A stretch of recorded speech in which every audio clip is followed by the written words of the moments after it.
السلام عليكم. من آلاف السنين الفراعنة كانوا مؤمنين إن مقابرهم مش مجرد مكان للدفن، لكنها حصون سحرية محمية باللعنات، علشان أي حد يجرؤ ويمد إيده على أسرارهم يكون مصيره الموت. والعجيب إن الكلام عن لعنة الفراعنة ما بدأش مع اكتشاف مقبرة الملك توت عنخ آمون زي ما ناس كتير فاكرة، لكن القصة أقدم من كده بكتير. النهاردة هحكي لكم عن أشهر حكايات لعنة الفراعنة من القرن ال17 لحد النهاردة. أنا رانيا ماضي ودي حكايتنا الجديدة على قناة حكايات براند. في سنة 1699 تاجر بولندي اشترى موميتين وقرر يرجع بيهم لبلده في سفينة، لكن وهو في عرض البحر بدأت تحصل حاجات غريبة. الراجل بيقول إنه شاف طيف شبحين طالعين من المية، ومعاهم ابتدت الأمواج تعلى والريح تعصف بالسفينة، والركاب والبحارة كانوا على وشك الغرق.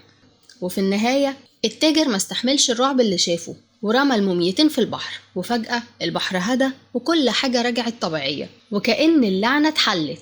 وبعدها بقرن ونص تقريبا، وتحديدا في سنة 1871، منقبين فتحوا مقبرة في ميدوم ولقوا جواها تمثالين خشب مذهب